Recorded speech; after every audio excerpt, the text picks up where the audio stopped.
Then there were 12.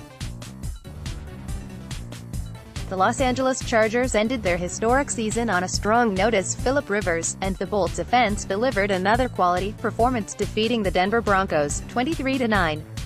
While Los Angeles had clinched a postseason berth 2 weeks ago over the Kansas City Chiefs, the franchise still had something to play for. While perhaps a long shot since their AFC West rival was playing one of the worst teams in football, Los Angeles needed a win and a Kansas City loss to clinch not just a first-round bye, but also home field advantage throughout the playoffs. On paper, it seemed the Chargers were deserving of that honor following a fantastic season. Rivers delivered a mixed outing after going 14 of 24 for 176 yards and a pair of interceptions. He did, however, connect with Mike Williams in the red zone for a 3-yard score in the second quarter. Melvin Gordon might have led the team in carries, but Austin Eckler was the true story. Run for 58 yards and touchdown, the second-year runner proved his worth as a ball carrier instead of being an offensive weapon in the passing game. But the defense looked the part. Allowing just 370 total yards of offense, Gus Bradley's unit looked in sync, moving towards the postseason. Adrian Phillip led the way with 12 tackles while Kyle Emanuel finally added something to the mix with a 19-yard fumble return for a touchdown. A well-fought game ended in Los Angeles' favor as the team picked up their 12th win on the season and finished the year on a positive note. Slight problem, though, so did Kansas City. Los Angeles might have the second-best record in the AFC, but they'll be the underdog for January football. Not in the sense of the spread, but always on the wrong side of the fan base. Unless the team has a date with the Indianapolis Colts or Tennessee Titans in the AFC Championship, StubHub Stadium can keep their lights off for the remainder of the playoffs. But the Chargers are not an underdog moving forward.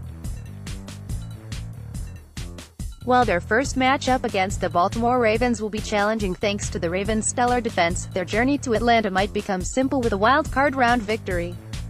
A win over Baltimore and a Houston Texans victory would send the Bolts to a familiar location, Arrowhead Stadium.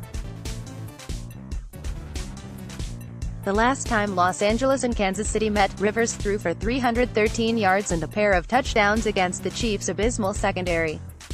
The defense held Wonderboy Patrick Mahomes to season-low 243 yards, and forced Damian Williams to lead the offense on the ground game. Los Angeles needed a 2-point conversion but found a way to pick up a 29-28 victory. That's all several weeks away, and plenty can happen along the way. But the Chargers are ready for the postseason. In years past, the Bolts have been known for letting the fan base down.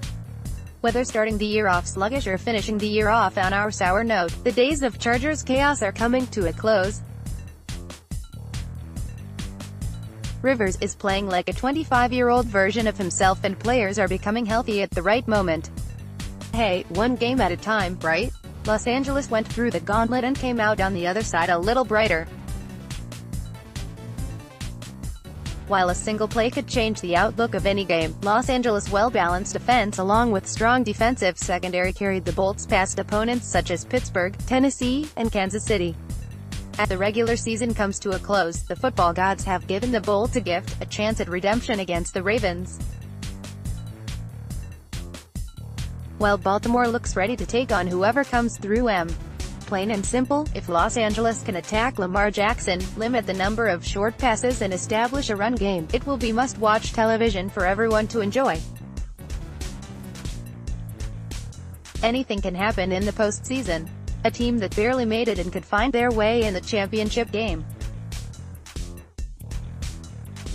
A number 1 seed could be knocked out after getting a week to rest. Anything is possible. No matter what happens next, the Chargers can hold their head high for the first time since 2013. The team known for letting the fan base down is now the one holding their own in a new city. Even on the road, Los Angeles might be the team to beat. They don't need a fan base cheering them on, they have each other to hold accountable. There's just one thing left to say: welcome to January football.